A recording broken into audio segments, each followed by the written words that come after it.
அனைத்து உரிமை குரல் நண்பர்களுக்கும் வணக்கம். இயக்குனர் ப. ரஞ்சித்தை கைது பண்ணீங்க அப்படின்னா நிச்சயமா நானே போராட்டம் நடத்துவேன் அப்படின்னு சீமான் பேசியிருக்கிறது ஒரு பெரிய பரபரப்பை உண்டு பண்ணியிருக்கு அப்படின்னு தான் சொல்லணும். இது குறித்த வீடியோவில் முழுமையாக பார்க்க போறோம், வாங்க பார்க்கலாம். நேற்றைய தினம் சென்னை வள்ளுவர் கோட்டத்தில் ஆம்ஸ்ட்ராங்குடைய மரணத்திற்கு தகுந்த நீதி வேண்டும் அப்படின்னு ஆம்ஸ்ட்ராங்குடைய மனைவி இயக்குனர் ப. ரஞ்சித் மற்றும் ஒரு சில சினிமா பிரபலங்கள் பார்த்தீங்கன்னா இந்த ஒரு போராட்டத்தில் கலந்துட்டு இருந்தாங்க. இந்த ஒரு போராட்டம் அனுமதியின்றி நடத்தப்பட்டிருந்துச்சு அப்படின்னும், அது மட்டும் இல்லாமல் இந்த ஒரு போராட்டத்தில் தேவையில்லாத வார்த்தைகள் அவங்க பேசியிருக்காங்க அப்படின்னும், இந்த ஒரு காரணத்தினாலேயே ப. ரஞ்சித் மற்றும் ஆம்ஸ்ட்ராங்கின் மனைவி மேலே பார்த்தீங்கன்னா வழக்குகளை போட்டிருக்காங்க காவலர்கள். இது குறித்து சீமானிடத்தில் கேள்வி வரும்போது அவங்களுடைய கணவருக்காகவும் அவங்களுடைய தலைவனுக்காகவும் தகுந்த நீதி வேண்டும் அப்படின்றதுக்காக இவங்க நடத்தக்கூடிய போராட்டத்திற்கு போதிய விளக்கம் கொடுக்கலனாலும் பரவாயில்ல, போராட்டத்தை தப்பு அப்படின்னு காவலர்கள் இவங்க மேலே வழக்கு போடுறது ரொம்பவே நியாயமற்ற ஒரு செயல் அப்படின்னு சீமான் அவர்கள் அவருடைய கருத்தை முன் வச்சிருக்காரு.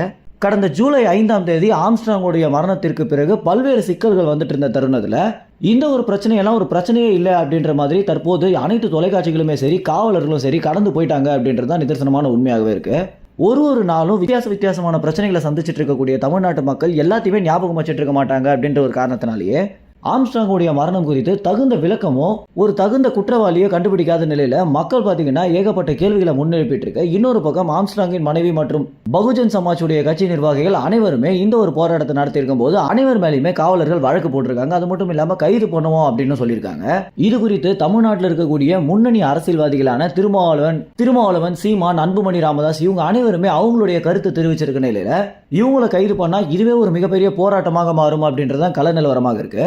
மேலும் இந்த ஒரு தகவல் குறித்து என்ன நினைக்கிறீங்க அப்படின்னும், நியாயம் கேட்டு போராடக்கூடியவங்க மேலேயே வழக்கு போடக்கூடிய தமிழக காவல்துறை குறித்து என்ன நினைக்கிறீங்க அப்படின்றது உங்க கமெண்ட்ஸ்ல தெரிவிங்க. நன்றி, வணக்கம்.